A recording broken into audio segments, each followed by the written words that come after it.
that it still has jurisdiction over crimes committed while the Philippines was a member 2011 to 2019. Dito ngayon pumapasok yun, mga kaibigan, yung jurisdiction, no? Merong jurisdiction ng ICC sa panahon na member pa tayo ng ICC. Yan yung 2011 hanggang 2019, no? So, mga kaibigan, eto na yan, no? Kasi nag-withdraw na tayo. September 15, 2021, the ICC authorizes a full investigation citing evidence of widespread and systematic extrajudicial killings. Yan na, no? So, 2021 yan, mga kaibigan, September 15. Ang ICC nag-authorize ng full investigation, no? Tungkol po dito sa widespread and systematic extrajudicial killings sa panahon ni Duterte. So, yan na, March 7, 2025, the ICC issues an arrest warrant for Duterte. So, March 7 po, mga kaibigan, lumabas na po ang warrant of arrest, no? Kay Duterte. Mga kaibigan, no? Lumabas po March 7.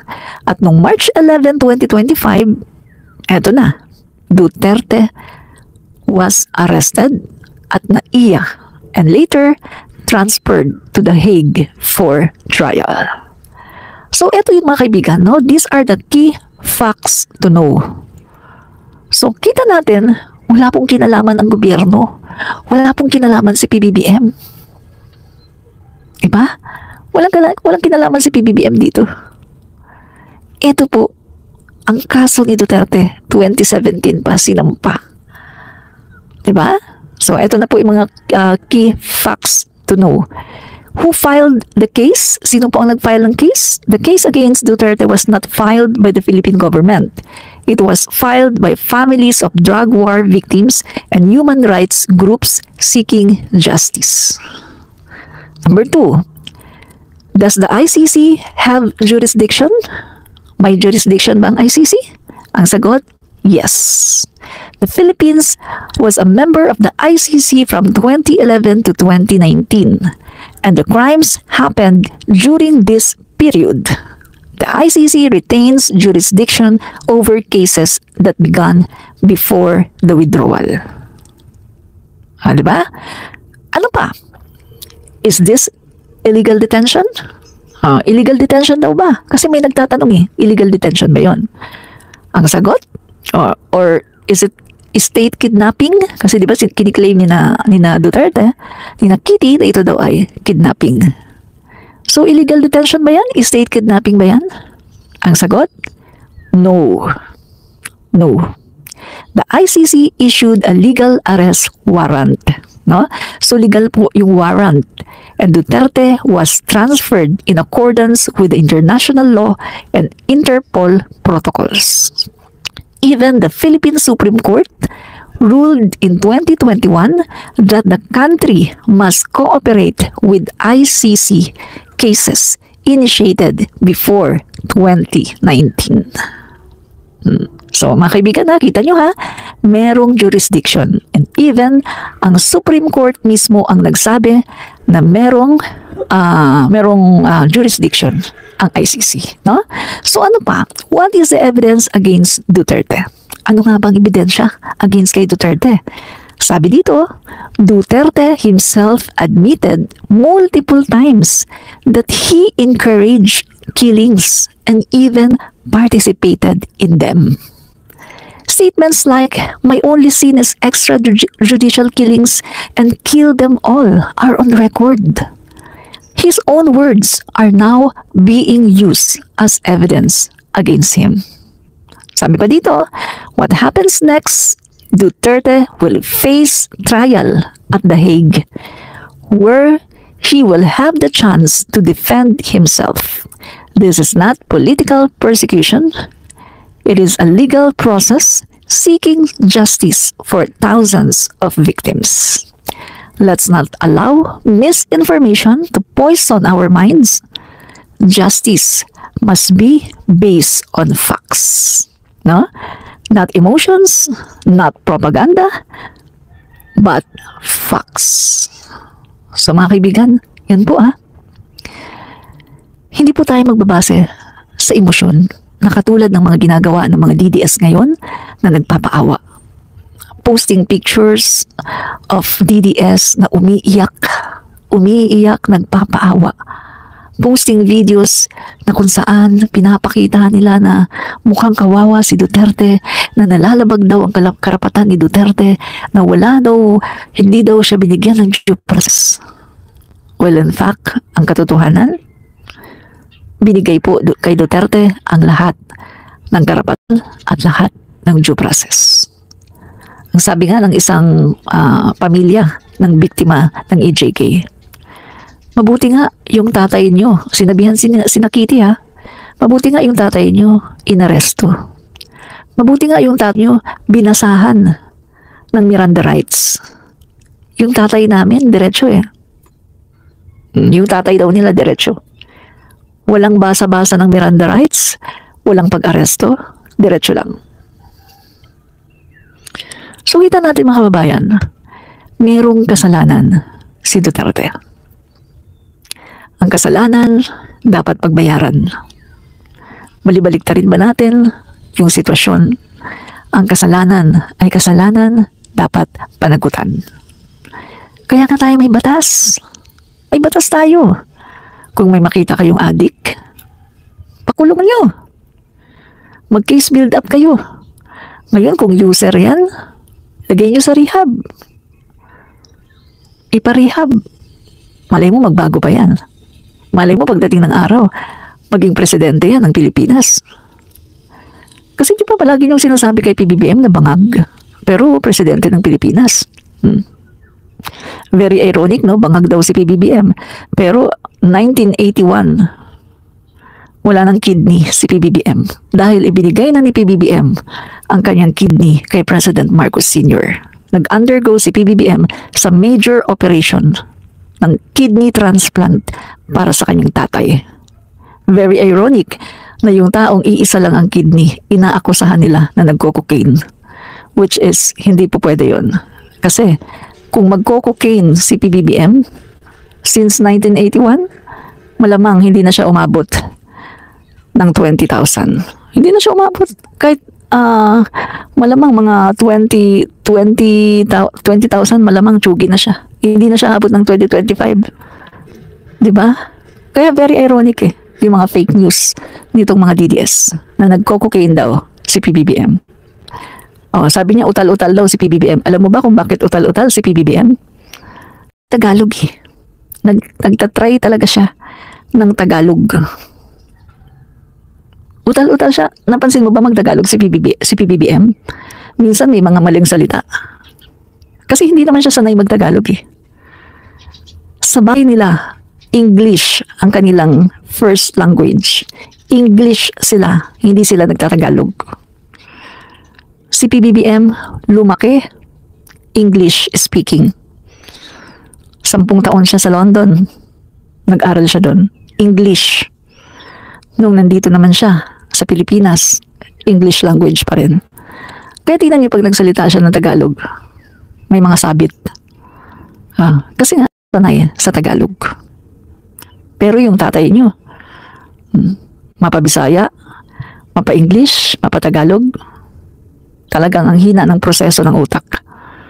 Bukod sa nauutal, tumitigil, hindi na niya alam kung anong isusunod.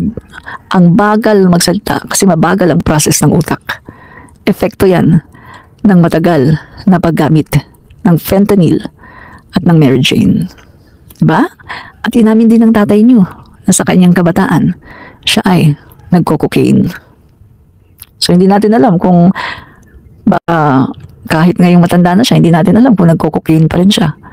Pero sigurado tayo na nung kabataan niya nagko-cocaine siya kasi inamin niya mismo sa isang interview with Lorraine Baduy and Mark Lopez. Sinabi niya na lahat naman tayo nung yung kabataan nagko-cocaine. Diba? Kaya ang tatay niyo talaga proven na siya ay drug addict. Ang tatay niyo ay proven na isang bangag. Pero kay PBBM wala kayong mapuproof.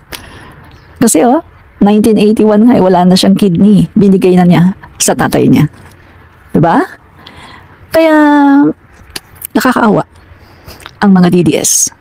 Kasi dito na lang talaga sila sa fake news nagre-resort kasi wala na talaga silang alam na gawin. Yun na lang talaga ang doon na lang sila nag-hold on sa bangag issue. Kasi kita niyo naman lahat ng mga binato nila kay PBBM na katiwalian di umano ay hindi naman napatunayan. 'Di ba? Kaya dito na lang sila sa bangag issue. Wala silang makitang katiwalian PBBM. 'Di ba? Hay. Ano na yung wake and bake? Napapabalita, no? Trending na trending ngayon sa mga social media platform na si Kitty Duterte. Wake and bake. Balitang balita yan, no? So, tingnan natin, no? Wake and bake. Grabe yan, ha? Wake and bake. Ito. Tsongkera ng Davao. Ito post. Tsongkera ng Davao. Kadilim, kakamping ito. Sigurado ko kakamping. Yan. Sara impeachment. Duterte arrested by ICC. Kibuloy denied by house arrest. Kitty Duterte drug addict exposed. Yan. Tsongkera daw ng Davao si Kitty Duterte. They found Kitty Duterte's private IG. She regularly does weed. Oh my God, wake and bake daw? Good shit daw? The poor died under her father's term with no fair trial, but she parties it up and posts her drug out face for her friends to see. My God, Kitty Duterte is an addict. Lord forgive me, but I refuse to stay silent. Welcome to the thread. Oh my God. So, hindi natin alam how true is this, no? Si Kitty Duterte daw ay isang drug addict. Sabi pa ng isang nag-post, innocent people were killed. We were warned to stay safe whenever we're going out because we might be accused of being addicts and killed. Yet Duterte's own daughter is doing the same and flexing it. Kitty Duterte, you disgust me. You, a big FI, hypocrite. PI, my God, no? So, hindi natin alam how true is this, Oo, si Kitty naman ngayon. Si Kitty na anak ni Mr. War on Drugs, pero drug addict din pala. My God, is it true? Ang masasabi ko lang sa pagchuchongki ni Kitty Duterte ay being pretty and smoking cash is body behavior pero a whole ass is highlight dedicated to drug use. Is Inday AFFF? Hindi ko alam yung kanilang mga term, mga terminology ito ng mga kabataan, no? Si Kitty Duterte can take drug while her father had commanded to kill drug users, pushers, ibang klase. Habang nangangampanya sa pagka-presidente noong Abril 2016, ito ang naging sagot ni dating Pangulong Duterte nang tanungin kung ano ang gagawin niya sakaling malaman niya na sangkot sa illegal na droga ang isa sa kanyang anak. Usap-usapan ngayon na gumagamit di umano. Sabi ni Duterte, patayin mo. My order is, even if it is a member of my family, kill him. No? Pero hindi naman niya hindi naman niya chinugi. Grabe, no? Kaya pala ganito siya. Kaya pala yung kanyang mga actions, no? Hindi natin alam how true is this, no? Pero yung mga actions niya kakaiba. So, bangag daw si Kitty. Oh my God, bangag daw. Oh my God, bangag daw si Kitty. My gosh, how true is this, mga kaibigan, no? Na si Kitty Duterte daw ay isang addict. Ano sa tingin niyo, mga kaibigan, no? Is it true na si Kitty ay isang addict? Tor Eli Locatin, halimaw din yan si Katie. Okay.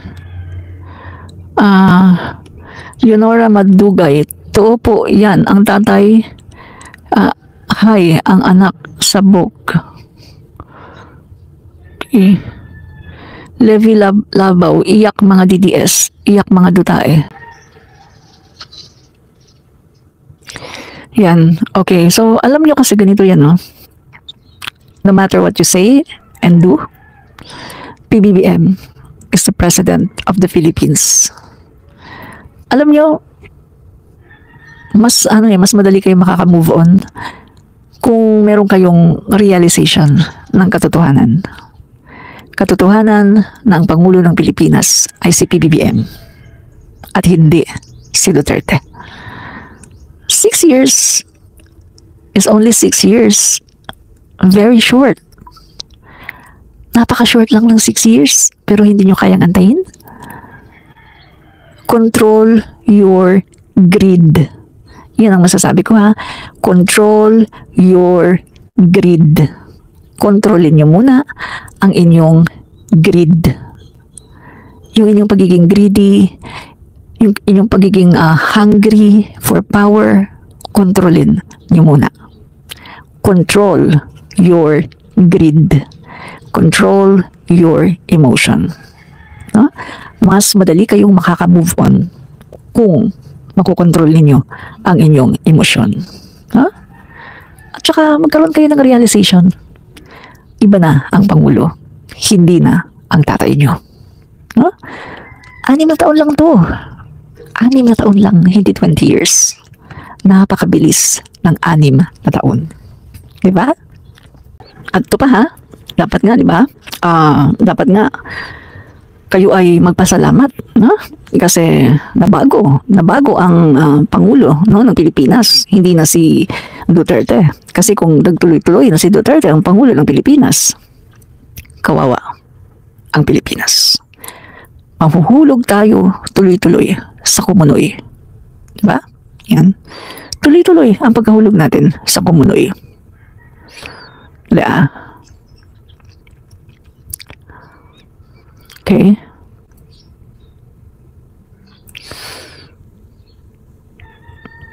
Tingnan nga natin to. May post, ayan o. Ayan. So, ang sabi dito sa post, tama na po, may test pa ako bukas. Ito naman yung sinabi ni Kian de los Santos. So, ang sabi naman ni Kitty, this is the result of the harassment they did to my family and I today, done by the supposed protectors of this country. Ayan. So, kung titingnan natin mga kaibigan, no? Dalawang statement ng anak. Yung isang anak, si Kian de los Santos, yung isa naman, si Kitty Duterte. Si Kian, sabi niya, tama na po, may test pa ako bukas. Pero hindi siya binigyan ng due process. Siya ay basta-basta na lang sinugi. Pero, eto naman si Kitty, nagsusumigaw ng human rights. Human rights daw. Inabuso daw sila, hinaras daw sila. Pero wag ka. Yung tatay niya, binigyan ng due process. Yung tatay niya inaresto. Binasahan pa ng Miranda rights. Diba? Yung tatay niya buhay. Yung tatay niya pwede pa nilang makita anytime. Pero si Kian de los Santos, forever gone. Forever dead. Hindi na maaring makita ang kanyang pamilya at hindi na maaring mangarap. Tinuldukan na ang buhay ni Kian de los Santos. Hindi na po pwedeng mangarap.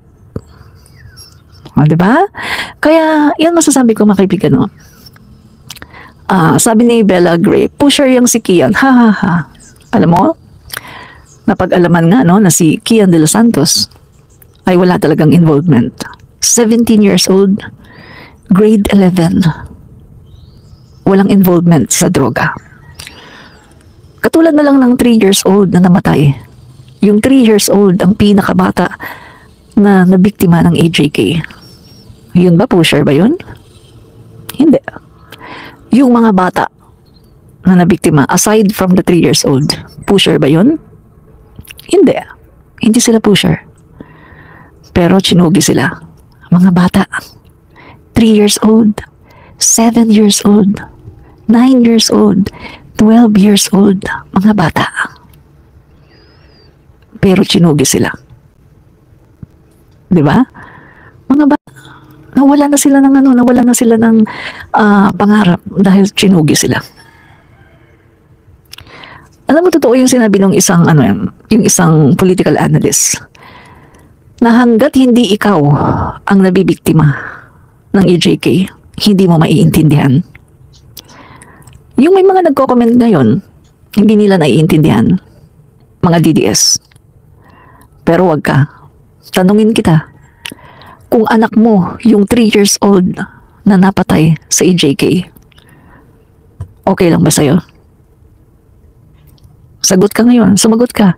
Kung yung anak mo yung napatay sa EJK, okay lang ba sa'yo na namatay yung anak mo na 3 years old?